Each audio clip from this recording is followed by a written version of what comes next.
and on behalf of Tripura, I welcome you, ma'am. So nicely you have already elaborately you have mentioned everything. আমাদের মাঝে উপস্থিত আছেন doctor Milind Ramteke, guest of honour, secretary school education. Special guest Shri Rajiv Dutta, director secondary and elementary education. Shri Anand Hari Jamatia, director Kokborok and other minority languages. Doctor Santwana G. Misra, Associate Professor and in charge, National Center for School Leadership, short form NCSL. Srimati L. Darlong, Director SCRT, যিনি ওনার প্রারম্ভিক ভাষণে উনিও ওনার বিস্তারিত আলোচনা আমাদের সামনে রেখেছেন। আমাদের মাঝে of dais we have representatives from northeastern states, district education officers, eminent educationists, then inspectors of schools, teachers, headmaster, in-charge headmaster, headmistress, in-charge headmistress, principals and media friends. সবাইকে আমি হার্দিক অভিনন্দন ও শুভেচ্ছা জানাচ্ছি। বলা হয়েছে যে মুখ্যমন্ত্রী এখানে এসছেন ওনার বিজি শিডিউলের থাকা সত্ত্বেও, এটা কিন্তু আমার মনে হয় এটা আমার দায়িত্বের মধ্যেই পড়ে, আসাটা খুবই দরকার। এবং অ্যাডমিনিস্ট্রেশনে এই প্রোগ্রামে আসাটাও কিন্তু খুব দরকার। শুধু বসে আমি ফাইল সই করলাম আর বিভিন্ন পলিটিক্যাল যে ইভেন্টস আছে সেখানে উপস্থিত থেকে আমার বক্তব্য রাখলাম, তাতে করে কিন্তু একটা পূর্ণাঙ্গ যে দায়িত্ব সেটা কিন্তু সম্ভব হয় না। এখানে আবার বলবো যে সবকা সাথ সবকা বিকাশ, বিশ্বাস আর প্রয়াস, এটা কিন্তু সব জায়গার মধ্যেই থাকতে হবে আর সব জায়গার মধ্যেই তার পূর্ণাঙ্গ রূপ দিতে হবে। সেই কারণে এখানে এরকম না যে ওনার আসাতে ওনারা খুব খুশি হয়েছেন, বরং আমি খুশি হয়েছি এখানে থাকতে পেরে। আজকের এই অনুষ্ঠানের যে যারা আয়োজক ওনারা কিন্তু জয়েন্টলি ওনারা করছেন school leadership academy, SLS in short form, আর আমাদের SCRT Tripura, national centre for school leadership NCSL এবং national institute of educational planning and administration NIPA, new Delhi. আজকে শিক্ষা নিয়ে যদি আমরা কথা বলি, প্রথমেই আমার কয়েকটা যে কোনো জায়গায় যাই আমি এই কথাগুলো আমি বলি সব জায়গায়, যে আমাদের যে পূর্ণাঙ্গ বিকাশ যদি করতে হয় তাহলে কিন্তু উইদাউট শিক্ষা সেটা কোনো দিন সম্ভব হয় না। আমরা সবাই জানি যদি অন্ধকার থেকে আলোতে আমাদের যেতে হয়, শিক্ষা ইজ ইম্পর্ট্যান্ট। জ্ঞানে অজ্ঞানতার থেকে যদি জ্ঞানে পৌঁছতে হয় তাহলে শিক্ষা ছাড়া হবে না। এবং অসত্য পথে চলার থেকে সত্য পথে চলা, সেখানেও শিক্ষার প্রয়োজন। ট্রান্সপারেন্সির বিষয়, যেখানে স্বচ্ছতা, অস্বচ্ছতার থেকে যদি স্বচ্ছতা যেতে হয় সেখানেও শিক্ষার প্রয়োজন। শিক্ষা শুধু ওই কয়েকটা সার্টিফিকেট বা কিছু ডিগ্রি আমার হাতে আছে, আমি শিক্ষিত, তাহলে ভুল হবে। মানসিকভাবে যে ভ্যালু বেস শিক্ষার কথা বারবার যেটা বলা হচ্ছে, দিস ইজ ভেরি ইম্পর্ট্যান্ট। এবং আমরা কিন্তু সেই জায়গায় আমরা অনেক সময় থাকি না, আমরা অন্যদিকে কিন্তু পরিচালিত হই। আজকে আমাদের দেশ ভারতবর্ষ যদি আমরা দেখি যে শিক্ষায় বলুন, সংস্কৃতিতেই বলুন, জ্ঞানে বলুন, বিজ্ঞানে বলুন, সব সময়ই কিন্তু আমাদের ভারতবর্ষ মানে সর্বশ্রেষ্ঠ আসনে কিন্তু ছিল, সবসময়ই ছিল। কিন্তু আমরা জানি যে মুঘলরা এসছে, তারপর বিভিন্ন যে ইংরেজরাও এসছে, আসার পর আমাদের যে শিক্ষা, আমাদের যে অরিজিনাল যে শিক্ষা যাকে বলে, যার জন্য বাইরের থেকে বিদেশ থেকে মানুষ আসতো এখানে আজকে যদি আমরা নালন্দা বিশ্ববিদ্যালয়ের কথা বলি, তক্ষশিলা বিশ্ববিদ্যালয়ের কথা বলি, বিক্রমশিলার কথা বলি, উদন্তপুরীর মতো এরকম প্রচুর মানে আমাদের centre of excellence university school ছিল এখানে, মানুষ আসতো বাইরের থেকে, কিন্তু এগুলোকে ধ্বংস করে দিয়েছে মাননীয় প্রধানমন্ত্রীজি আসার পর। সেইগুলোকে আবার নতুনভাবে পুনরুদ্ধার করার চেষ্টা করছেন। এবং আমাদের যে ন্যাশনাল এডুকেশন পলিসি 2020-তে যেটা করছে, এত বছর পরে ন্যাশনাল এডুকেশন পলিসি নিয়ে কত বিস্তর ঘোলাটে জল ইত্যাদি করার অনেকে চেষ্টা করেছেন, বিরোধীদের তো কাজই এগুলো। কিন্তু তারপরেও দেখুন মাননীয় প্রধানমন্ত্রীজি যখন যেটা বলেন সেটাই করেন, সব দিকে ওনার লক্ষ্য আছে। এবং সেখানে ন্যাশনাল এডুকেশন পর এরকম 2 দশক 3 দশকের পরে সেটা কিন্তু সম্ভব হয়েছে। এবং বিশিষ্ট যারা শিক্ষানবিদ আছেন তাদের সাথে পরামর্শ করে সেটা সম্ভব হয়েছে। এবং আজকে আমরা দেখতে পেয়েছি যে কত এটাকে যদি আমরা ফলো না করি এবং সেইভাবে যদি আমরা না যাই তাহলে আগামী প্রজন্মের জন্য কিন্তু খুবই অসুবিধা হবে। এবং তার যে যারা এই ভাগ্য নিয়ন্ত্রণ করবে আগামী প্রজন্মের, যারা এখানে যারা উপস্থিত আছেন তারাই, তাদেরকে লিডার্স বলা হচ্ছে, যারা টিচার্সরা আছেন তারাই হচ্ছে লিডার। এবং আমাদের এই যে সময়ের আবর্তে আমাদের দেশের বা আমাদের রাজ্যের যে শিক্ষা, সেটা কিন্তু আমাদের যে ঐতিহ্য সেগুলো কিন্তু অনেকটা ক্ষীণ হয়ে গেছে। তাকে পুনরুদ্ধারের কাজ কিন্তু আজকে এই ন্যাশনাল এডুকেশন পলিসিকে সামনে রেখে যেভাবে এখন একের পর এক পদক্ষেপ মাননীয় প্রধানমন্ত্রীজির মার্গদর্শনে যেভাবে চলছে, সেটা কিন্তু আজকে কিন্তু আমরা ফল সেটা পাচ্ছি। পরীক্ষা পে চর্চা, সেদিনও আমি গিয়েছিলাম একটা স্কুলে, সেখানে আমি দেখছিলাম যে উনি যখন কথা বলছিলেন যে হিউম্যান রিসোর্স আমাদের এখানে, যার উপর ভিত্তি করে আগামী দিনে ভারত কোথায় যাবে, বিকশিত ভারত 2047-এ কোন জায়গায় যাবে, তার জন্য যার উপর ভিত্তি করে উনি কথাটা বলছেন সেটা হচ্ছে আগামী দিনের প্রজন্ম, হিউম্যান রিসোর্স, যাদের বয়স 18 থেকে 23। এত বড় হিউম্যান রিসোর্স প্রায় 65% আমাদের দেশে, ভারত পৃথিবীর কোথাও এত বড় হিউম্যান রিসোর্স নেই। এবং একটা জায়গায় আমি পড়ছিলাম যে আগামী দিন এরকম হতে পারে যে হিউম্যান রিসোর্স নিয়ে আমরা কিন্তু অন্যান্য রাজ্যের সাথে কিন্তু আমরা কম্পিট করতে পারি। কারণ তাদের কিন্তু একটা স্ট্যাটিস্টিক্সে দেখা গেছে তাদের এই বয়সের লোক কিন্তু অনেকটা কমে যাবে। ন্যাচারালি আমাদের পপুলেশনও বেশি এবং একটা ক্যালকুলেশন হয়েছে। তো এই হিউম্যান রিসোর্সকে, এই যে পরীক্ষা পে চর্চা উনি বলছিলেন যে ক্লাস 10 বা যারা 11-12-এ পড়ছিল তাদের এই পরীক্ষা পে চর্চা উনি বলছিলেন যে আগামী 22 বছর 23 বছর পরে তোমাদের বয়স কত হবে, তো তোমরা কিন্তু ওই সময়ে কিন্তু তোমাদের এই যে 23 বছর যখন আমাদের 2047-এ আমাদের যখন 100 বছর পূর্ণ হবে আমাদের দেশের যে ইন্ডিপেন্ডেন্স, তখন কিন্তু বিকশিত ভারত, ডেভেলপ কান্ট্রির সমস্ত সুফল কিন্তু তোমরা পাবে। আজকের যারা আছে, যাদের সাথে উনি কথা বলছেন, তাদের এর জন্য বলছেন যে তোমাদের কিন্তু প্রচুর কাজ এই বিকশিত ভারতে যাওয়ার জন্য, তোমাদের প্রচুর কাজ। এই কারণে তোমরা যদি কাজ না করো, যদি মনে করো যে আমি খালি এখানে আমার কেরিয়ার বানাবো, তাহলে লাভ কিচ্ছু হবে না। ছোট ছোট বিষয়, ইভেন স্বচ্ছতার বিষয়ে উনি বলেছেন। নিশ্চয়ই আপনারা দেখেছেন অনেকে যে রাস্তার মধ্যে কেউ আবর্জনা ফেলছে, আমি সেখানে পাশ কাটিয়ে যদি আমি চলে যাই তাহলে তো লাভ হলো না। মহাত্মা গান্ধী যে স্বচ্ছতার কথা বলেছেন সেটা মাননীয় প্রধানমন্ত্রীজি এখন সেটাকে ইমপ্লিমেন্ট করছেন।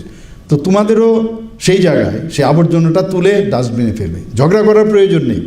কিন্তু তোমাকে যখন দেখবে যে একটা ছোট ছেলে বা মেয়ে এই কাজটা করছে, নেক্সট টাইম কিন্তু ফেলবার জন্য সে কিন্তু 10 বার চিন্তা করবে।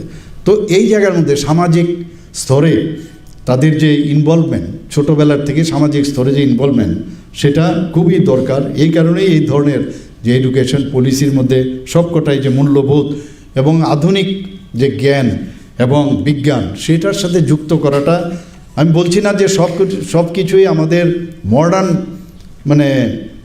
যে নলেজ সেটা আমাদের নিতে হবে, কিন্তু সায়েন্সের সাথে যুক্ত হয়ে আমাদের যে পুরনো ঐতিহ্য সেটাকে মাথায় রেখে আমাদের কাজ করতে হবে। মাননীয় প্রধানমন্ত্রীজি 2023-এ এই যে ন্যাশনাল কারিকুলাম ফ্রেমওয়ার্ক যেটা করেছিলেন, এটা কিন্তু we have to go to inside up to, এটা কী আসলে এটার বিষয় যতক্ষণ ধরে আপনারা আরও বেশি যতক্ষণ ধরে না জানবেন ততক্ষণ আপনারা ট্রেনিং নিচ্ছেন।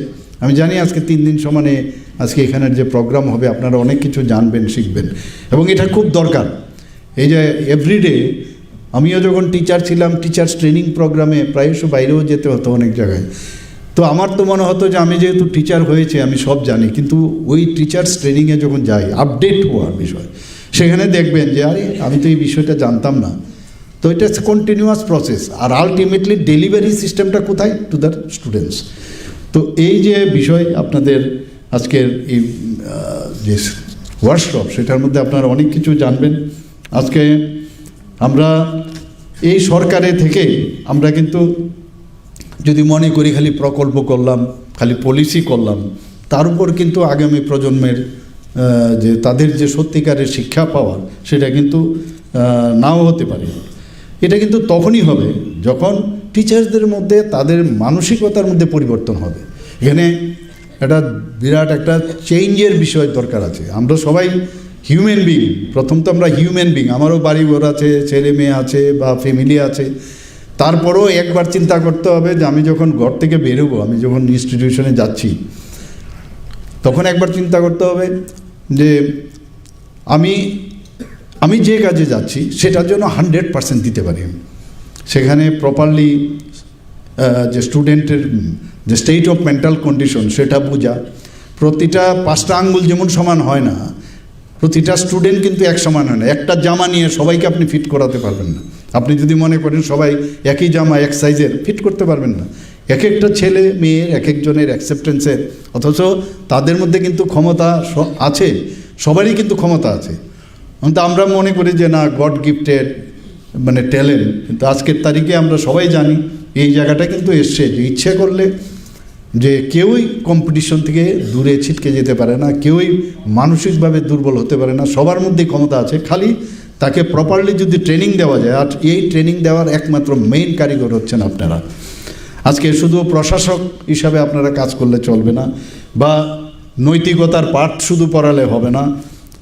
সব কিছু মিলে আপনারা কিন্তু you will be the main কাণ্ডারি, যাকে বলে কাণ্ডারি। এবং এই শিক্ষা প্রতিষ্ঠানের যে তার যে সংস্কৃতি, ইচ্ছে করলেই একজন, আমরা এমনও দেখেছি, এমন সব আমরা প্রিন্সিপাল আমরা দেখেছি, বা কলেজের হেড বা এইচওডি দেখেছি। এটা অনেকে বলে যে একার পক্ষে সব সম্ভব না, তারপরেও কিন্তু একজন শিক্ষক ইচ্ছা করলে, বা যাকে আমি বলছি যে কাণ্ডারি, সে যদি মনে করে I will change the scenario, ইচ্ছে করলে পারে। তার জন্য যে ধরনের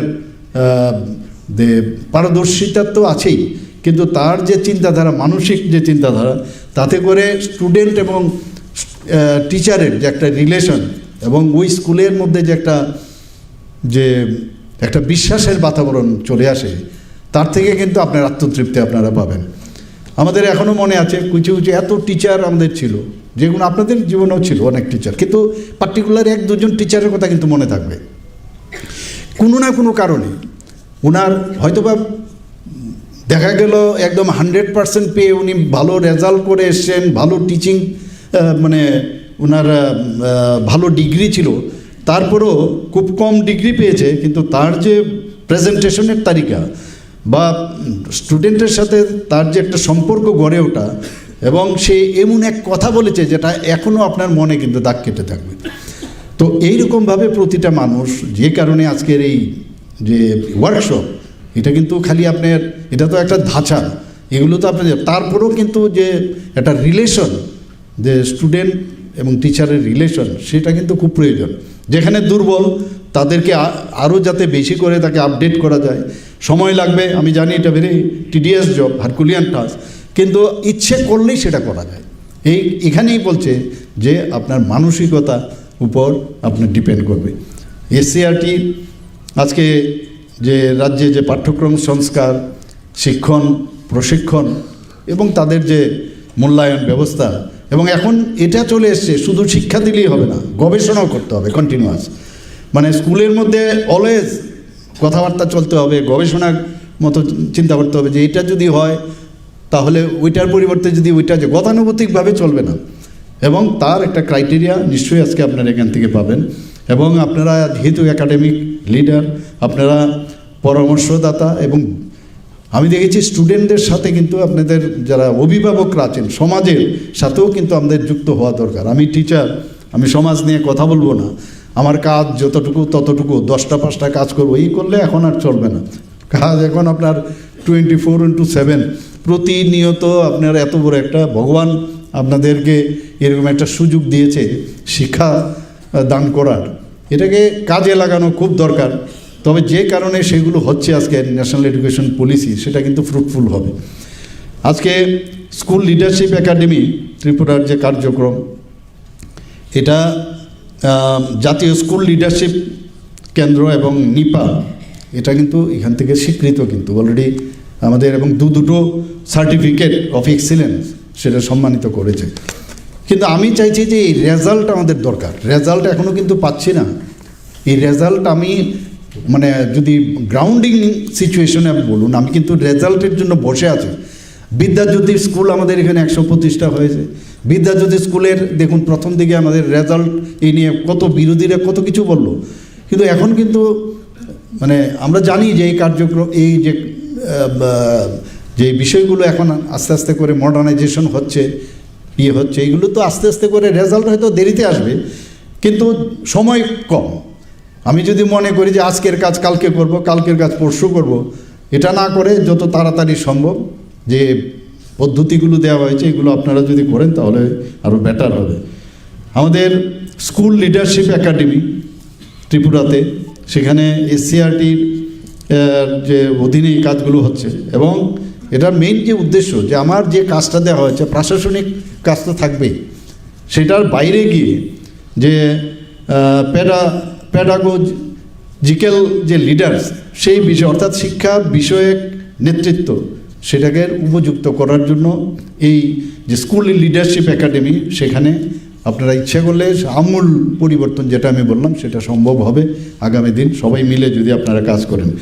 ইনস্টিটিউশনাল অটোনমি অর্থাৎ প্রতিষ্ঠানের স্বায়ত্ত শাসন, মানে ভোকাল ফর লোকালের মতো আপনি বলতে পারেন যে আমাদের সেলফ রিলায়েন্স, আমাদের স্কুলে আমি আমার সেলফ রিলায়েন্স, আমার সেই ক্ষমতা আছে এই স্কুলকে আমি অন্যান্য স্কুলের সাথে কম্পিট করে আমি যদি এই ইনস্টিটিউশনকে প্রপার করতে পারি। আর প্রোডাক্টস কারা, যারা স্টুডেন্ট যারা আছে তাদেরই আলটিমেটলি, তার অনেক সময় আমিও নিজেও টিচার ছিলাম, এখন সেখানে কোনো স্টুডেন্ট যদি ভালো রেজাল্ট করে তখন কিন্তু ওই স্টুডেন্টস মানে credit goes to the students as well as to the teachers, কিন্তু যদি খারাপ রেজাল্ট করে তখনও কিন্তু এই ডিসক্রেডিট গোজ টু ইউ।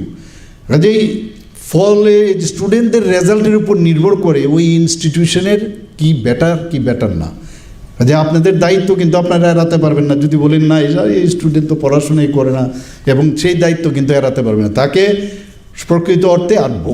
এখানে তো এখন যেসব কার্যক্রম রেখেছে এখানে তো মানে শুধু বুকওয়ার্মের মতো না, যে বুকওয়ার্ম থেকে বেরিয়ে এসে অন্য আনন্দদায়ক যে পড়াশোনার বিষয় এখানে রাখা হয়েছে।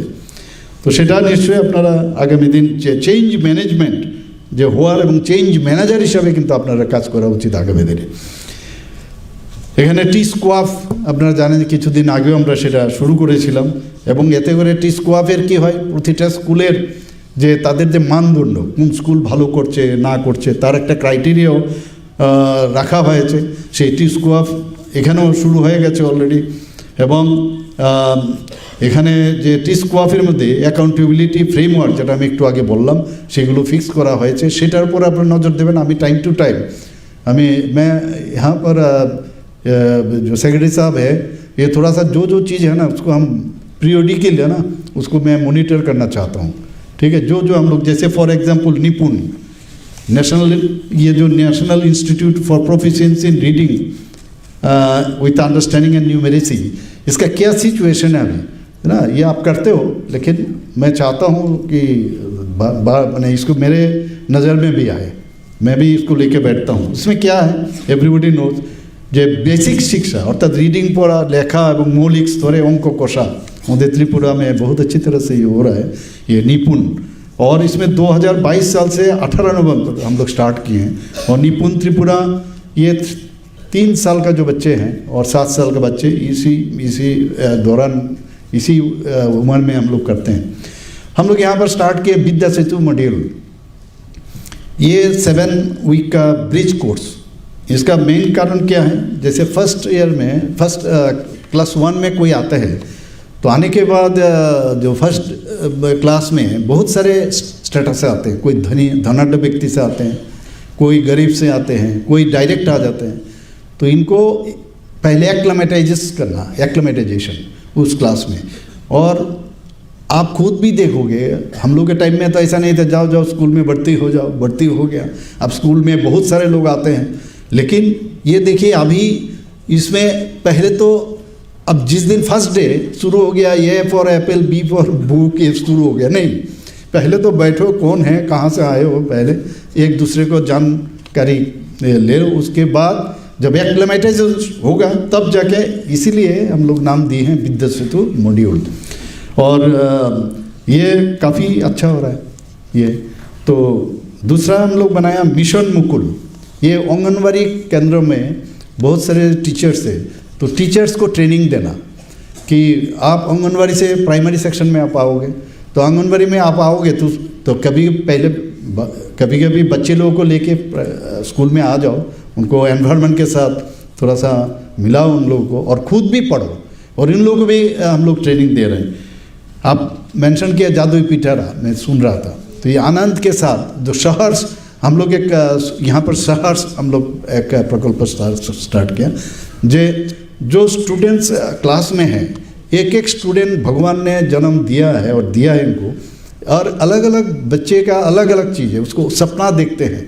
तो उनसे जो निकालना है स्टूडेंट्स, टीचर्स को ये होना चाहिए कि इस जो स्टूडेंट है इसमें इस चीज़ को वो बोलना नहीं पाते हैं, तो उनको बोलने के लिए जो प्लेटफॉर्म देना चाहिए। और इनका जो सोच है, ये सोच को आगे बढ़ाना है। तो ये सहर्ष कार्यक्रम हम लोग स्टार्ट किए हैं निपुण त्रिपुरा में। उसके बाद हम लोग जो मटेरियल्स आपने कहा, बहुत कम पैसा में हम लोग ये निपुण कॉर्नर, हर क्लास में निपुण कॉर्नर भी हम लोग तैयार किया। उसमें TLM, टीचिंग लर्निंग मटेरियल्स, मैं हमेशा जाता रहता हूँ, और SCRT के तरफ से हमेशा ये प्रोग्राम होता रहता है, तो मैं जाता हूँ। इतना कम पैसा में ये लोग इतना बनाते हैं और इतना अच्छा है, कम पैसा में लर्निंग जो सिस्टम है, तो ये तो पहले कभी नहीं था, तो ये तो अभी हो रहा है। तो एक एक के बाद ये लोग, मैं SCRT को धन्यवाद देना चाहता हूँ, स्कूल एजुकेशन डिपार्टमेंट को, अच्छा काम कर रहे हैं। लेकिन আমার মনে হয় যে এতে আমরা আত্মতুষ্টিতে থাকলে চলবে না, আত্মতুষ্টি থাকলে সমস্যা, তাহলে আগে আমরা সামনের দিকেই এগিয়ে যেতে পারবো না। স্টেট স্কুল স্ট্যান্ডার্ডস অথরিটি প্রস্তাবিত স্বাধীন নিয়ন্ত্রণ সংস্থা, এটা পারফরমেন্স গ্রেডিং ইন্ডেক্স এর সাথে সামঞ্জস্য রেখে সরকারি এবং বেসরকারি এই ধরনের যে স্কুলগুলো আছে, এটা মানে অভিন্ন মানদণ্ড এটাকে নিশ্চিত করে স্টেট স্কুল স্ট্যান্ডার্ডস অথরিটি। এবং এতে করে এটা আমাদের স্কুলের কন্ডিশনটা কি, এটা কিন্তু সমস্ত মানুষ জনসাধারণকেও জানানো দরকার। এই বিষয়টা কিন্তু স্টেট স্কুল স্ট্যান্ডার্ডস অথরিটি তাদের দায়িত্ব, যে আমার স্কুলে এই হচ্ছে, আমার স্কুলের মধ্যে এই যে আমি কার্যক্রমগুলো যেটা হচ্ছে, সেটা যারা গার্জিয়ানদের তো বলা, গার্জিয়ান তো ছেলে মেয়েদের পাঠিয়ে দেয় স্কুলে, এরপর কিন্তু এতটা তারা যার ন্যাচারালি গার্জিয়ানরা ব্যস্ত থাকে যার যার কাজে, কিন্তু গার্জিয়ানদের কিন্তু বলা উচিত যে আমি এই করছি আপনার ছেলেদের জন্য, মেয়েদের জন্য। আমরা কিন্তু এটা জানিও না, বলছে আপনি নিজেও দেখুন আমার ছেলে মেয়ে কোথায় কী করছে, আমরা কি জানি স্কুলে। আরে নিশ্চিন্ত মনে, কারণ আপনারা কিন্তু সেকেন্ড টিচার, ফাদার মাদারের পরে আপনারা কিন্তু সেকেন্ড টিচার। তো সেখানে পাঠিয়ে ওরা নিশ্চিন্ত থাকে, কিন্তু নিশ্চিন্ত থাকলে হবে না, রেজাল্টটা খারাপ হলে তখন কিন্তু চলে আসে আমার মেয়ের ছেলে রেজাল্ট খারাপ হলো কেন। কাজে ওদেরকে নিয়ে যে প্যারেন্ট টিচার্স যে যখন মিটিং হয় সেটাকে মধ্যে আরও গুরুত্ব দেবেন। খালি আপনার ছেলে এতদিন আসেনি, ততদিন আসেনি, এই আপনার রেজাল্ট এত খারাপ হয়েছে, আপনি কি করছেন সেটাও বলুন। আপনি কি জানেন, ওই গার্জিয়ানকে বলুন আপনি জানেন এখানে নিপুণ ত্রিপুরা করে আমরা করেছি, জানুন, আপনারা কি বুঝেন এটা, তো ওনাদের থেকে আপনারা এক্সট্রাক্ট করুন না, যাতে আরও অ্যাটাচ হয় যে আপনার কাজটা, তাহলে আরও ইজি হয়ে যাবে, সেগুলো করা উচিত। পরক আরেকটা বিষয়, সেখানে যে পরক মানে PARAKH পরক, অর্থাৎ এখানে বিভিন্ন তথ্য যে ডাটা, অর্থাৎ এখানে এটার মূল্যায়ন করা। সেখানে কি performance, P for performance, A for assessment, R for review and analysis, knowledge and holistic development, that is called Parakh. এই যে পরক, এখন আমি তো বলে দিলাম এখন পরখ নিয়ে কি হচ্ছে না হচ্ছে, এর জন্য মনিটরিং ইজ ভেরি ইম্পর্ট্যান্ট। তো মনিটরিং করার জন্য আমি সেক্রেটারি মহোদয়কে বলবো যে এইগুলো যতগুলো এখানে শব্দ এসছে এখানে, মানে প্রতিনিয়ত মাসে অন্তত মানে আপনারা ধরুন অন্তত 14-15 দিন বাদে বাদে এটার একটা মিটিং করা উচিত। এবং আমাকে নিশ্চয়ই এই বিষয়গুলো একটা গ্ল্যান্স যদি জানান তাহলে আমি বুঝতে পারবো যে না এগুলো আমরা দেখছি। এবং পরকে যে বিষয়টা ভেরি ইম্পর্টেন্ট, যেটা আমি বললাম যে স্টুডেন্টদের যে দুর্বলতার যে মানে কোথায় তাদের ডিফেক্ট আছে সেই দুর্বলতার স্থানগুলো খুঁজে বের করা এবং সেটা ফিল আপ করা, সেই কাজটা আমাদের দরকার। NCF যেটা national curriculum framework, state curriculum framework, একটা হচ্ছে ন্যাশনাল আর একটা হচ্ছে স্টেট কারিকুলাম 2023-এ, এটাও ন্যাশনাল এডুকেশন পলিসির মধ্যে পড়ে। এবং আমরা দেখেছি আমাদের যে নিজস্ব যে কার্যক্রমটা আমরা শুরু করলাম, এই যে সেখানে আমরা কিন্তু অনেক বেশি শিক্ষার্থী কেন্দ্রিক, আমার কাছে যে ডাটা দেওয়া হয়েছে অনেক বেটার। সেখানে মাল্টি ডিসিপ্লিনারি অ্যাপ্রোচ, যেমন সায়েন্স, কমার্স বা আর্টস, সে কোন দিকে যাবে সে এখানে তার সুযোগ আছে না, তোমাকে সায়েন্সেই যেতে হবে, এই যে বিষয় সেটাকে ভালোভাবে মানে খুঁজে বের করে কোন ছেলে ক্লাস 8-এ যখন পড়ে বা মেয়ে পড়ে তখন থেকে তাকে বোঝা উচিত স্টুডেন্টদের আর টিচারদের কিন্তু সেখানে বিরাট একটা রোল। বা গার্জিয়ানদের সাথে কথা বলুন, ডেকে কথা বলুন যে না ওর মধ্যে আমরা যে যা বুঝলাম ওর মধ্যে কিন্তু ওকে সায়েন্সে দেবেন না, ওকে আর্টসে দিন বা কমার্সে দিন। তাহলে আপনার উপর ভিত্তি করে শুধু সায়েন্সেই নেবে বা কেউ আর্টস দিয়ে দেখা গেল ও সায়েন্সে কিন্তু বেটার করতে পারে, কমার্সে বেটার করতে পারে। তো এই টিচারদের সাথে স্টুডেন্টসের জন্য গার্জিয়ানদের সাথে আপনারা কথা বলবেন। এখন কম্পিটেন্সি বেসড এডুকেশন যেটাকে CBE বলে এবং হোলিস্টিক প্রোগ্রাম কার্ড, সেটাও কিন্তু এখন চালু হয়ে গেছে। এখানে শুধু নম্বর না পাওয়া, এখানে যাতে ইনোভেটিভ কিছু আইডিয়া করা যায় এবং সামাজিকভাবে যাতে দক্ষতা হয়। এবং এখন বলা যায় এই যে কম্পিটেন্সি বেসড এডুকেশন বা HPC যেটা হয়েছে, এতে করে আগে যেমন মানে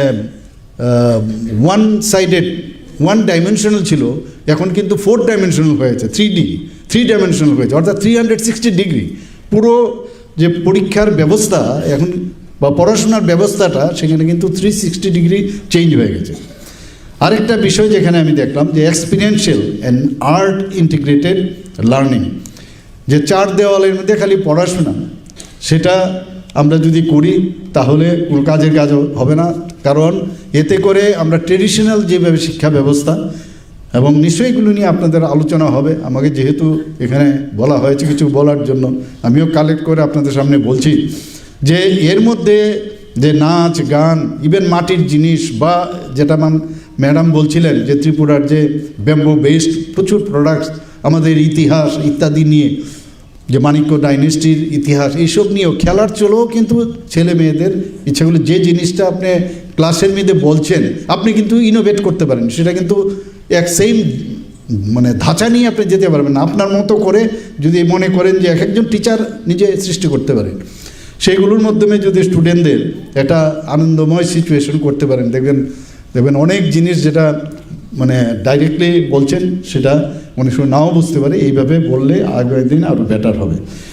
ব্যাকলেস ডেজ একটা শব্দ এসছে এখানে, ব্যাক ডেজ অর্থাৎ মাসে অন্তপক্ষে একটা নির্দিষ্ট দিন ডিসিশন করতে হবে। সেটা আমি জানি না আমাদের শিক্ষা দপ্তর থেকে সেটা ডিরেকশন দেবে কিনা বা এক একটা স্কুলে এক এক রকম হবে কিনা আমার জানা নেই, হতে পারে। সেই ব্যাকলেস ডেতে আপনারা কি করবেন, কারণ আমরা জানি টিচাররা স্টুডেন্টরা কিন্তু একটা বিরাট মানসিক চাপে থাকে পড়াশোনা নিয়ে, আমরাও কম নয়, অন্যরাও হয়েছে, আমাদের ছেলে মেয়েদেরও হয়েছে। তো সেই জায়গার মধ্যে তাদের এই ব্যাকলেস ডের মধ্যে নানা রকম নাচ গান খেলাধুলা ইত্যাদি এই ব্যবস্থা যদি আপনারা করেন তাদের আরও বেটার হবে। ये बैकलेस डेज ये भी मुझे देखना चाहिए, जे कितना बोल तो दिया, हमेशा बोलता रहता हूँ आके, लेकिन बैकलेस डे कहाँ का स्कूल में होता है क्या नहीं। मैं एक दिन चला जाऊँगा किसी भी जगह, कितना दिन में, तो उसके बाद पता लगेगा क्या है क्या नहीं, हकीकत में हो रहा है क्या नहीं। This is very important. आप लोग इतना थ्योरेटिकली तो बनाते हो, लेकिन फिजिकली हो कि हो रहा है क्या नहीं वो देखना चाहिए। और दूसरा आ गया NPST। NPST का मतलब है national professional standards for teachers. ये ভেরি ইম্পর্টেন্ট। जैसे আমাদের যেরকম আমাদের স্কুলে কলেজে আমরা যখন পড়াতাম, সেখানে টিচার্স ট্রেনিংয়ে যদি আপনার সার্টিফিকেট না থাকে, আপনি কিন্তু আজকে অ্যাসিস্ট্যান্ট প্রফেসর আছেন, অ্যাসোসিয়েট হতে পারবেন না। তো সেটা কিন্তু মাস্ট। তো এখানেও এই প্রফেশনাল স্ট্যান্ডার্ডস ফর টিচার্সের ন্যাশনাল প্রফেশনাল, সেটা কিন্তু সাইন্টিফিক্যালি করা হয়েছে। আপনার প্রমোশনের বেলায় কিন্তু এটা মাস্ট। তো এগুলো আপনারা মাথায় রাখবেন, কোনো রকমে করা চলবে না। আর এখন ক্যাপাসিটি বিল্ডিং এবং নিষ্ঠা, একটা নতুন আরেকটা প্রশিক্ষণের ব্যবস্থা। নিষ্ঠা মানে national initiative for school heads and teachers holistic advancement. তো এই যে নিষ্ঠা প্রশিক্ষণ, এটা এর মধ্যে এখন তো আপনারা জানেন মাননীয় প্রধানমন্ত্রী জি এবার বাজেটে খুব সুন্দর জিনিস বলেছেন, যত এআইকেও ছাড়পত্র দিয়েছে। আগে আমরা এআইকে বলতাম যে এটা কী জানি কী দিচ্ছে না দিচ্ছে, এখন এআই সম্পর্কে বলছে ইউ ক্যান অলরেডি মানে you can have the confidence. তো এআই এর উপরে ঠিক আছে আপনি বেস করলেন, কিন্তু আপনার এটাকে দেখে নিতে হবে, পরখ করতে হবে আপনাকে যে এটা ঠিক কি না। তার জন্য আপনার যেগুলো আপনার কাছে বই আছে, যেগুলো অলরেডি এস্টাবলিশড বই আছে, সেইগুলো আপনার জানতে হবে। তো ডিজিটাল শিক্ষা এবং এই ধরনের এআই এবং এইগুলোর উপরে এখন বেশি জোর দেওয়া হয়েছে। এবং যারা ইন সার্ভিস টিচিং ট্রেনিং যারা নিচ্ছেন, তারা নিজেদেরকে আপডেট রাখা ভেরি ইম্পর্টেন্ট। আমি নিজেও জানি, আমরা যদি মনে করি ক্লাসে আমরা যাই আর স্টুডেন্টদের আমরা যদি বলি আরে এ তো কিছুই জানে না, আমার তো আজকে 15 বছর ধরে পড়াচ্ছি, আমার তো সব একদম রেডিমেড, আমি রেডি আছি, বলে দিলে ওগুলো কাজ হবে না। কারণ স্টুডেন্টরা এখন আগের থেকে নিজেরা কিন্তু পড়ে। এবার এই পরীক্ষা পে চর্চা আরেকটা জিনিস মাননীয় প্রধানমন্ত্রীজি বলছেন যে স্টুডেন্টরা জিজ্ঞেস করছিল যে আমি যখন টিচারদের কাছে যে সাবজেক্টটা পড়াবে, সেই সাবজেক্ট পড়ানোর সময় আমি দেখি যে আমার অনেক স্পিডে চলে যাচ্ছেন টিচার, অনেক স্পিডে চলে যাচ্ছেন, এর থেকে আমি কিভাবে মুক্ত পাব।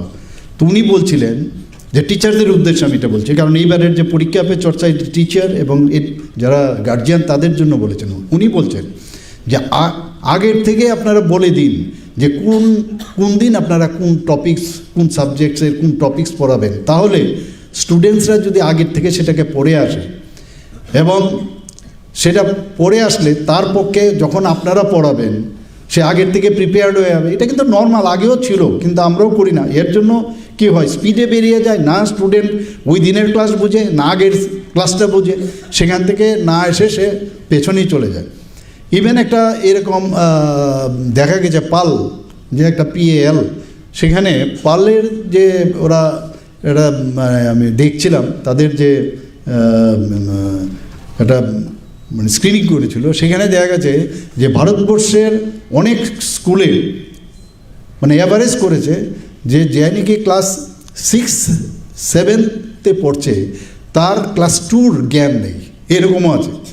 তো সেই জায়গায় যাতে 100% প্রমোশন পেল, কোনো বিষয়ে গ্রেস পেয়ে পাশ করলো, আর স্টুডেন্টরা গিয়ে মাকে বললো মা আমি তো পাশ করে গেছি, এইভাবে মানে 100% ক্লাস 1, 2, 3 যেখান থেকে যে ক্লাস পারবে সেখান থেকে তার স্যাচুরেশন পয়েন্ট নিয়ে যেন বের হয়। সেটা না করলে লাভের লাভ কিচ্ছু হবে না। এবং তার জন্য আপনাদের কিন্তু এই যে আপডেট রাখাটা very important. Action research and গবেষণা, এই বিষয়ে আমি অলরেডি বলেছি যে এখানে শুধু নিজেদের খালি পড়াশোনা করা না, আরও বেশি যাতে অ্যাকশন টেকেন, যেটাকে বলে অ্যাকশন রিসার্চ, সেটা করা উচিত। এবারের এই যে প্রোগ্রামের মধ্যে একটা জিনিস আমি দেখলাম যে ইনফরমেশন অ্যান্ড কমিউনিকেশন টেকনোলজি এবং স্মার্ট ক্লাসরুম। আমরা স্মার্ট ক্লাসরুম আমাদের তো জীবনে চিন্তাও করতে পারিনি। স্মার্ট ক্লাসরুম আজকে 360 ডিগ্রি যেটা আমি বললাম, সেটা কিন্তু ক্লাসের মধ্যে আপনাদের এই যে স্মার্ট ক্লাসরুম, টিঙ্কারিং ল্যাব, এগুলো আমাদের পূর্ববর্তী বক্তা বলেছেন, সেইগুলোর যথাযথভাবে সেইগুলো ইউজ হচ্ছে কি না, বা এমুক জায়গায় আছে অনেক জায়গায় যে স্মার্ট ক্লাস আছে অথচ সেটা খারাপ হয়ে আছে। সেটা যাতে খারাপ না হয় সেটা প্রপার, এই ব্ল্যাকবোর্ড থেকে বেরিয়ে গেছি কিন্তু আমরা, এবং এই হোয়াইট বোর্ড থেকেও আমরা বেরিয়ে গেছি। এখন ব্ল্যাকবোর্ড, হোয়াইট বোর্ড, এখন ডিজিটাল দুনিয়াতে এই যে এআইকে সামনে রেখে 5Gকে যুক্ত করে নিজেকেও আরও বেশি আপডেট করা, সেটা নিশ্চয়ই আপনাদের এই যে স্মার্ট ক্লাসরুমের যে বিষয়, সেই ব্লেন্ডিং লার্নিং যেটাকে বলে, ব্লেন্ডিং লার্নিং, সব কিছু একসাথে মিলে অনলাইন এবং অফলাইন দুটো নিয়ে কিন্তু এখন পড়াশোনা করতে হবে। আমাদের ডিজিটাল ইনফ্রাস্ট্রাকচার ফর নলেজ যেটা দীক্ষা প্ল্যাটফর্ম, এটা একটা আছে PME বিদ্যা, মানে শুধু 24 আওয়ার্স আপনার কাছে মানে সুবিধা থাকতে হবে পড়াশোনা। আজকে ক্লাস বন্ধ, স্কুলের ছুটি, এইরকম যেন না, এখন এই দুনিয়াতে চলবে না। আমার মনে আছে I was A badminton player or athlete, national খেলেছি আমি, ন্যাশনাল অ্যাথলেটিক্সে আমি 10 কিলোমিটারও দৌড়েছি। এখন আগে আমরা ব্যাডমিন্টন বা ইত্যাদি যখন খেলতাম ভাবতাম যে এতটুকুই খেলতে হবে, মানে সিজন ওয়াইজই খেলতে হবে। সিজন ওয়াইজ কীরকম, যখন বৃষ্টি বাদলা থাকবে না তো শীতের সময় ব্যাডমিন্টন, শীতের সময় ক্রিকেট, এগুলোই থাকতো। আর অন্য সময় এরকম না, 365 ডেজ খেলতে হবে যে কোনো খেলাতে। তখন ইনডোর খেলার কথা বললো, বা অনেক সময় বৃষ্টি হচ্ছে, তো বৃষ্টি হচ্ছে, আজকে আমি সাপোজ ধরুন 5 কিলোমিটার দৌড়তাম, বৃষ্টির কারণে আমি খেলতে পারছি না, তো আমি বসে থাকবো? নো, আমার 5 কিলোমিটার দৌড়তে গেলে আমার যে টাইমিং, সেই টাইমিং আমার স্কিপিং করতে হবে, তাহলে আমার কাজটা কিন্তু হলো। বা আমার হ্যান্ড সুইং করতে হবে, আমি মিররের সামনে দাঁড়িয়ে আমার হ্যান্ড সুইং করতে গেলে আমি ডাম্বেল নিয়ে সেটাকে হ্যান্ড সুইং করা, এই যে কন্টিনিউয়াস একটা প্র্যাকটিস 24/7, এই যে PME বিদ্যা দীক্ষা প্ল্যাটফর্ম, এইগুলো আজকালকার স্টুডেন্টের জন্য, ঠিক আছে সে ঘরে বসে আছে কিন্তু তার কাছে এই যে প্ল্যাটফর্মগুলো থাকাতে সে এখন ইচ্ছে হচ্ছে, মনে হচ্ছে যে আমি যেহেতু ওখানে অনেকগুলো আপনার যে ডিজিটাল কন্টেন্ট আপলোড আছে অলরেডি, সেটাকে ব্যবহার করে এই যে 365 ডেজ পড়ার সুবিধা প্ল্যাটফর্ম দেওয়া, সেই সুযোগ কিন্তু আছে। এবং সেটা কিন্তু আপনারা এই যে পার্সোনালাইজড অ্যান্ড অ্যাডাপটিভ লার্নিং, এই যে সফটওয়্যার, সেটাও কিন্তু এখন এই যে আপনাদের বর্তমান যে শিক্ষা ব্যবস্থা সেগুলো ঢুকছে। এতে করে যে অন্তর্ভুক্তি এবং সমতা ও সামাজিক ন্যায় বিচার, এই কথাগুলো কিন্তু এখন আসছে। এবং দেখুন অ্যাসপিরেশনাল ব্লকে আমরা অলরেডি সেখানে আমরা অ্যাসপিরেশন ব্লক অর্থাৎ কি, সেখানে অনেক কিছু এতদিন ধরে পৌঁছায়নি। আমার মাননীয় প্রধানমন্ত্রীজি বারবার বলছেন যে অ্যাসপিরেশনাল ব্লকগুলোকে আমাদের উন্নত করতে হবে। সেখানে 10% আমাদের বাজেটের অতিরিক্ত আমরা দিচ্ছি, এবং সেখানে অতিরিক্ত সম্পদ হচ্ছে, আমাদের অতিরিক্ত শিক্ষক দেওয়ার ব্যবস্থা করছি, এবং তাতে করে জিওগ্রাফিক্যাল ইকুইটি যেটা বলে সেটা কিন্তু আমরা সমতাটা সেটা আনছি। এর জন্যই বলছিলাম যে অন্তর্ভুক্তি, সমতা ও সামাজিক ন্যায় বিচার সেটা আমরা করছি।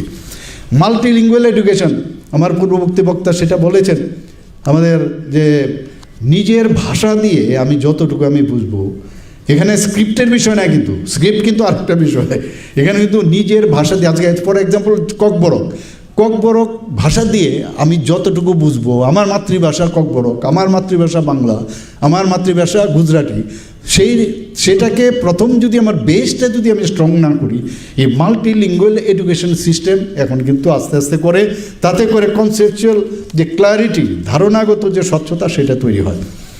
এখানে জেন্ডার ইনক্লুশন ফান্ড সেটার কথা বলা হচ্ছে, বিশেষ করে যারা কন্যা শিশুরা আছেন, স্কুলে অনেক সময় ভয়ে যায় না, এগুলো কিন্তু আমরা দেখতাম, বা এখনও গ্রামে গঞ্জে যারা রিমোট এরিয়াতে আছে সেখানে তার জন্য তাদের, কারণ গেলে স্কুলের মধ্যে টয়লেট প্রপার নেই, কোনো জায়গার মধ্যে স্যানিটারি ন্যাপকিনস ভেন্ডিং মেশিন নেই, এখন আমরা সেগুলো ব্যবস্থা করছি। এবং শুধু তাই না, আত্মরক্ষা প্রশিক্ষণ দেওয়ার জন্য সেই ব্যবস্থা এখন করা হয়েছে, এবং তাদের উপস্থিতি 100% যাতে হয় সেই দিকে নজর রাখা।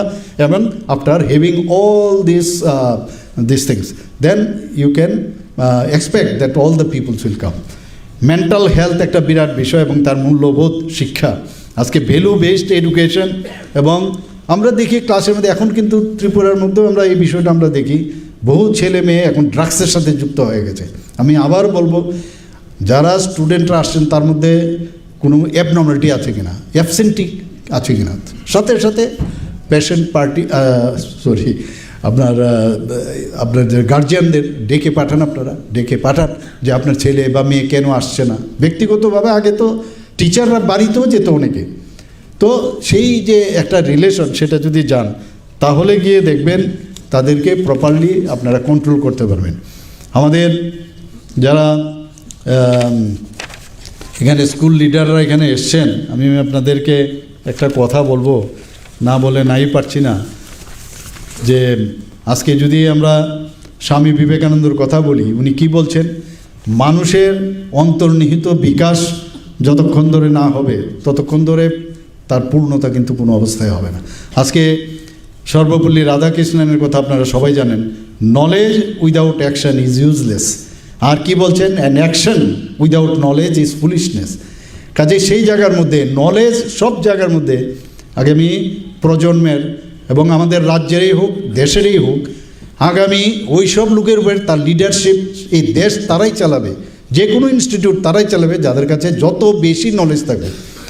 আর নলেজ যার কাছে থাকবে, যার কাছে জ্ঞান থাকবে, সে যেমন বাড়ির ভিতরেও যদি দেখবেন যার কাছে মানে ছেলেরা মেয়েরাও কিন্তু তাকিয়ে থাকে, বা ওই ঘরের ভিতরেও যে না উনাকে যদি এখানে বাবাও আছেন, তোমার মাও আছেন, তারপর তো বড় ভাইও আছেন, সে জানে যে উনার কাছে যদি আমি যাই, আমার যে বিষয়টা আমার জানার বিষয় বা আমার যে প্রবলেম, সে কিন্তু তার স্ক্যানিং কিন্তু খুব স্ট্রং।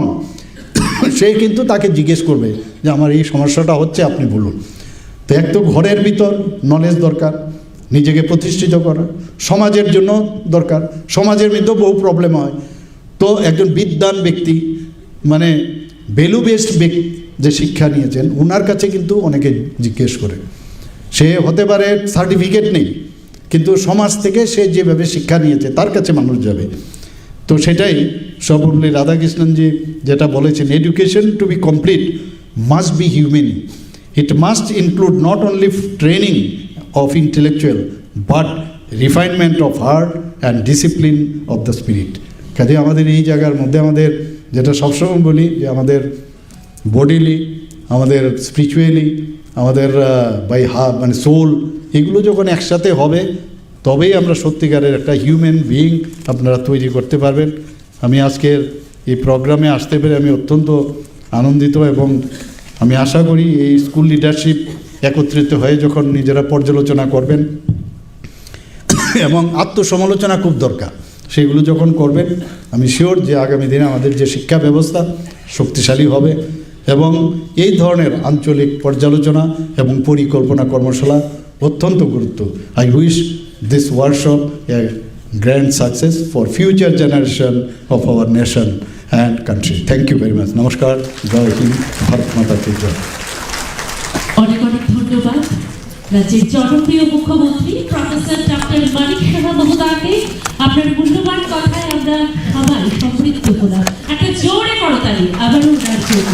আপনার দেখানো পথ এবং এনইপি 2020 দেখানো পথে আমরা বিকশিত ভারত 2047 যে স্বপ্ন দেখছি, সেই স্বপ্নকে আমরা শীঘ্রই পূরণ করে যাব। বিদ্যা সেতু, মিশন মুকুল, সকল নিপুণ ত্রিপুরা পাড়ার প্রিয় বিদ্যা।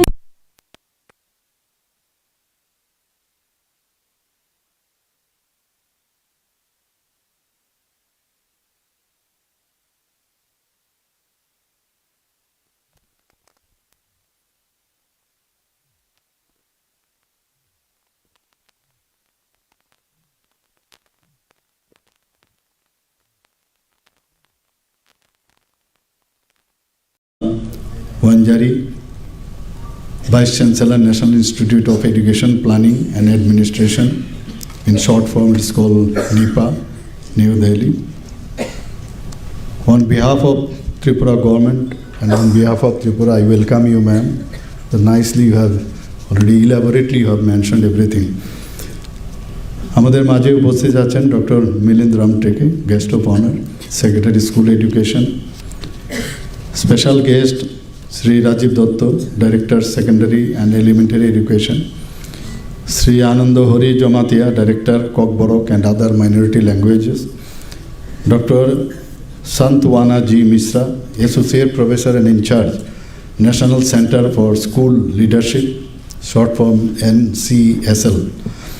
Srimati L. Dallam, Director SCRT, যিনি ওনার প্রারম্ভিক ভাষণে উনিও ওনার বিস্তারিত আলোচনা আমাদের সামনে রেখেছেন। আমাদের মাঝে of dais we have representatives from north eastern states, district education officers, eminent educationists, then inspectors of schools, teachers, headmaster, incharge headmaster, headmistress, incharge headmistress, principals and media friends. সবাইকে আমি হার্দিক অভিনন্দন ও শুভেচ্ছা জানাচ্ছি। বলা হয়েছে যে মুখ্যমন্ত্রী এখানে এসছেন, ওনার বিজি শিডিউলের থাকা সত্ত্বেও এটা কিন্তু আমার মনে হয় এটা আমার দায়িত্বের মধ্যেই পড়ে, আসাটা খুবই দরকার। এবং অ্যাডমিনিস্ট্রেশনে এই প্রোগ্রামে আসাটাও কিন্তু খুব দরকার। শুধু বসে আমি ফাইল সই করলাম আর বিভিন্ন পলিটিক্যাল যে ইভেন্টস আছে সেখানে উপস্থিত থেকে আমি আমার বক্তব্য রাখলাম, তাতে করে কিন্তু একটা পূর্ণাঙ্গ যে দায়িত্ব সেটা কিন্তু সম্ভব হয় না। এখানে আবার বলবো যে সবকা সাথ সবকা বিকাশ, বিশ্বাস আর প্রয়াস, এটা কিন্তু সব জায়গার মধ্যেই থাকতে হবে আর সব জায়গার মধ্যেই তার পূর্ণাঙ্গ রূপ দিতে হবে। সেই কারণে এখানে এরকম না যে ওনার আসাতে ওনারা খুব খুশি হয়েছেন, বরং আমি খুশি হয়েছি এখানে থাকতে পেরে। আজকের এই অনুষ্ঠানের যে যারা আয়োজক ওনারা কিন্তু জয়েন্টলি ওনারা করছেন school leadership academy, SLS in short form, আর আমাদের SCRT Tripura, national centre for school leadership NCSL এবং national institute of educational planning and administration NIPA, new Delhi. আজকে শিক্ষা নিয়ে যদি আমরা কথা বলি, প্রথমেই আমার কয়েকটা যে কোনো জায়গায় যাই আমি এই কথাগুলো আমি বলি সব জায়গায়, যে আমাদের যে পূর্ণাঙ্গ বিকাশ যদি করতে হয় তাহলে কিন্তু উইদাউট শিক্ষা সেটা কোনো দিন সম্ভব হয় না। আমরা সবাই জানি যদি অন্ধকার থেকে আলোতে আমাদের যেতে হয়, শিক্ষা ইজ ইম্পর্ট্যান্ট। জ্ঞানে অজ্ঞানতার থেকে যদি জ্ঞানে পৌঁছতে হয় তাহলে শিক্ষা ছাড়া হবে না। এবং অসত্য পথে চলার থেকে সত্য পথে চলা, সেখানেও শিক্ষার প্রয়োজন। ট্রান্সপারেন্সির বিষয়, যেখানে স্বচ্ছতা, অস্বচ্ছতার থেকে যদি স্বচ্ছতা যেতে হয় সেখানেও শিক্ষার প্রয়োজন। শিক্ষা শুধু ওই কয়েকটা সার্টিফিকেট বা কিছু ডিগ্রি আমার হাতে আছে, আমি শিক্ষিত, তাহলে ভুল হবে। মানসিকভাবে যে ভ্যালু বেস শিক্ষার কথা বারবার যেটা বলা হচ্ছে, দিস ভেরি ইম্পর্ট্যান্ট। এবং আমরা কিন্তু সেই জায়গায় আমরা অনেক সময় থাকি না, আমরা অন্যদিকে কিন্তু পরিচালিত হই। আজকে আমাদের দেশ ভারতবর্ষ যদি আমরা দেখি যে শিক্ষায় বলুন, সংস্কৃতিতেই বলুন, জ্ঞানে বলুন, বিজ্ঞানে বলুন, সব সময়ই কিন্তু আমাদের ভারতবর্ষ মানে সর্বশ্রেষ্ঠ আসনে কিন্তু ছিল, সবসময়ই ছিল। কিন্তু আমরা জানি যে মুঘলরা এসছে, তারপর বিভিন্ন যে ইংরেজরাও এসছে, আসার পর আমাদের যে শিক্ষা, আমাদের যে অরিজিনাল যে শিক্ষা যাকে বলে, যার জন্য বাইরের থেকে বিদেশ থেকে মানুষ আসতো এখানে আজকে যদি আমরা নালন্দা বিশ্ববিদ্যালয়ের কথা বলি, তক্ষশিলা বিশ্ববিদ্যালয়ের কথা বলি, বিক্রমশিলার কথা বলি, উদন্তপুরীর মতো এরকম প্রচুর মানে আমাদের centre of excellence university school ছিল এখানে, মানুষ আসতো বাইরের থেকে, কিন্তু এগুলোকে ধ্বংস করে দিয়েছে মাননীয় প্রধানমন্ত্রীজি আসার পর। সেগুলোকে আবার নতুনভাবে পুনরুদ্ধার করার চেষ্টা করছেন। এবং আমাদের যে ন্যাশনাল এডুকেশন পলিসি 2020-তে যেটা করছে, এত বছর পরে ন্যাশনাল এডুকেশন পলিসি নিয়ে কত বিস্তর ঘোলাটে জল ইত্যাদি করার অনেকে চেষ্টা করেছেন, বিরোধীদের তো কাজই এগুলো। কিন্তু তারপরেও দেখুন মাননীয় প্রধানমন্ত্রীজি যখন যেটা বলেন সেটাই করেন, সব দিকে ওনার লক্ষ্য আছে। এবং সেখানে ন্যাশনাল এডুকেশন পর এরকম 2 দশক 3 দশকের পরে সেটা কিন্তু সম্ভব হয়েছে। এবং বিশিষ্ট যারা শিক্ষানবিদ আছেন তাদের সাথে পরামর্শ করে সেটা সম্ভব হয়েছে। এবং আজকে আমরা দেখতে পেয়েছি যে কত এটাকে যদি আমরা ফলো না করি এবং সেইভাবে যদি আমরা না যাই, তাহলে আগামী প্রজন্মের জন্য কিন্তু খুবই অসুবিধা হবে। এবং তার যে যারা এই ভাগ্য নিয়ন্ত্রণ করবে আগামী প্রজন্মের, যারা এখানে যারা উপস্থিত আছেন তারাই, তাদেরকে লিডার্স বলা হচ্ছে, যারা টিচার্সরা আছেন তারাই হচ্ছে লিডার। এবং আমাদের এই যে সময়ের আবর্তে আমাদের দেশের বা আমাদের রাজ্যের যে শিক্ষা, সেটা কিন্তু আমাদের যে ঐতিহ্য সেগুলো কিন্তু অনেকটা ক্ষীণ হয়ে গেছে। তাকে পুনরুদ্ধারের কাজ কিন্তু আজকে এই ন্যাশনাল এডুকেশন পলিসিকে সামনে রেখে যেভাবে এখন একের পর এক পদক্ষেপ মাননীয় প্রধানমন্ত্রীজির মার্গদর্শনে যেভাবে চলছে, সেটা কিন্তু আজকে কিন্তু আমরা ফল সেটা পাচ্ছি।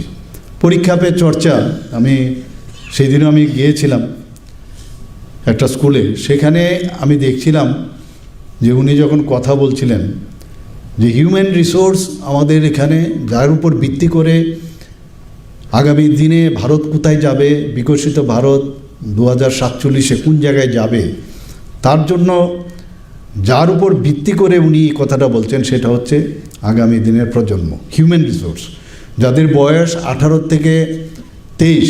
এত বড় হিউম্যান রিসোর্স, প্রায় 65% আমাদের দেশে, ভারত পৃথিবীর কোথাও এত বড় হিউম্যান রিসোর্স নেই। এবং একটা জায়গায় আমি দেখছিলাম, পড়ছিলাম যে আগামী দিন এরকমও হতে পারে যে হিউম্যান রিসোর্স নিয়ে আমরা কিন্তু অন্যান্য রাজ্যের সাথে কিন্তু আমরা কম্পিট করতে পারি।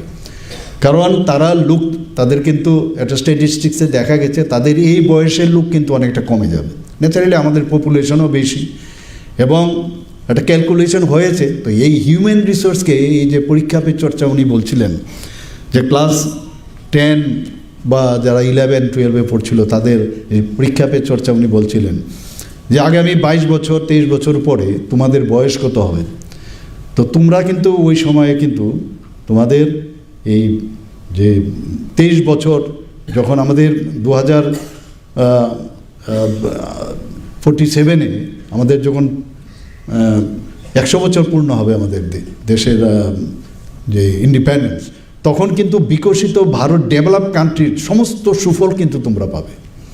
আজকের যারা আছে, যাদের সাথে উনি কথা বলছেন, তাদের এর জন্য বলছেন যে তোমাদের কিন্তু প্রচুর কাজ এই বিকশিত ভারতে যাওয়ার জন্য, তোমাদের প্রচুর কাজ। এই কারণে তোমরা যদি কাজ না করো, যদি মনে করো যে আমি খালি আমার এখানে আমার কেরিয়ার বানাবো, তাহলে লাভ কিচ্ছু হবে না। ছোট ছোট বিষয়, ইভেন স্বচ্ছতার বিষয়ে উনি বলেছেন।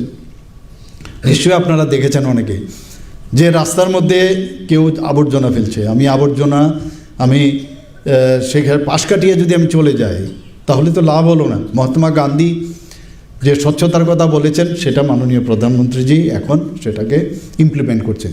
তো তোমাদেরও সেই জায়গায় সে আবর্জনাটা তুলে ডাস্টবিনে ফেলবে, ঝগড়া করার প্রয়োজন নেই। কিন্তু তোমাকে যখন দেখবে যে একটা ছোট ছেলে বা মেয়ে এই কাজটা করছে, নেক্সট টাইম কিন্তু ফেলবার জন্য সে কিন্তু 10 বার চিন্তা করবে। তো এই জায়গার মধ্যে সামাজিক স্তরে তাদের যে ইনভলভমেন্ট, ছোটোবেলার থেকে সামাজিক স্তরে যে ইনভলভমেন্ট, সেটা খুবই দরকার। এই কারণেই এই ধরনের যে এডুকেশন পলিসির মধ্যে সবকটাই যে মূল্যবোধ এবং আধুনিক যে জ্ঞান এবং বিজ্ঞান, সেটার সাথে যুক্ত করাটা, আমি বলছি না যে সব কিছুই আমাদের মডার্ন মানে যে নলেজ সেটা আমাদের নিতে হবে, কিন্তু সায়েন্সের সাথে যুক্ত হয়ে আমাদের যে পুরনো ঐতিহ্য সেটাকে মাথায় রেখে আমাদের কাজ করতে হবে। মাননীয় প্রধানমন্ত্রীজি 2023-এ এই যে ন্যাশনাল কারিকুলাম ফ্রেমওয়ার্ক যেটা করেছিলেন, এটা কিন্তু we have to go to inside up to, মানে এটা কী আসলে, এটার বিষয় যতক্ষণ ধরে আপনারা আরও বেশি যতক্ষণ ধরে না জানবেন, ততক্ষণ আপনারা ট্রেনিং নিচ্ছেন। আমি জানি আজকে 3 দিন সমানে আজকে এখানের যে প্রোগ্রাম হবে, আপনারা অনেক কিছু জানবেন, শিখবেন, এবং এটা খুব দরকার। এই যে এভরিডে, আমিও যখন টিচার ছিলাম, টিচার্স ট্রেনিং প্রোগ্রামে প্রায়শ বাইরেও যেতে হতো অনেক জায়গায়। তো আমার তো মনে হতো যে আমি যেহেতু টিচার হয়েছে আমি সব জানি, কিন্তু ওই টিচার্স ট্রেনিংয়ে যখন যাই, আপডেট হওয়ার বিষয়, সেখানে দেখবেন যে আরে আমি তো এই বিষয়টা জানতাম না। তো এটা কন্টিনিউয়াস প্রসেস, আর আলটিমেটলি ডেলিভারি সিস্টেমটা কোথায়? To the students. তো এই যে বিষয় আপনাদের আজকের এই যে ওয়ার্কশপ, সেটার মধ্যে আপনারা অনেক কিছু জানবেন। আজকে আমরা এই সরকারে থেকে আমরা কিন্তু যদি মনে করি খালি প্রকল্প করলাম, খালি পলিসি করলাম, তার উপর কিন্তু আগামী প্রজন্মের যে তাদের যে সত্যিকারের শিক্ষা পাওয়ার, সেটা কিন্তু নাও হতে পারে। এটা কিন্তু তখনই হবে যখন টিচার্সদের মধ্যে তাদের মানসিকতার মধ্যে পরিবর্তন হবে। এখানে একটা বিরাট একটা চেঞ্জের বিষয় দরকার আছে। আমরা সবাই হিউম্যান বিং, প্রথম তো আমরা হিউম্যান বিং, আমারও বাড়ি ঘর আছে, ছেলে মেয়ে আছে বা ফ্যামিলি আছে। তারপরেও একবার চিন্তা করতে হবে যে আমি যখন ঘর থেকে বেরোবো, আমি যখন ইনস্টিটিউশনে যাচ্ছি, তখন একবার চিন্তা করতে হবে যে আমি যে কাজে যাচ্ছি সেটার জন্য 100% দিতে পারি। সেখানে প্রপারলি যে স্টুডেন্টের যে স্টেট অফ মেন্টাল কন্ডিশন সেটা বোঝা। প্রতিটা 5টা আঙ্গুল যেমন সমান হয় না, প্রতিটা স্টুডেন্ট কিন্তু এক সমান হয় না। একটা জামা নিয়ে সবাইকে আপনি ফিট করাতে পারবেন না। আপনি যদি মনে করেন সবাই একই জামা এক সাইজের, ফিট করতে পারবেন না।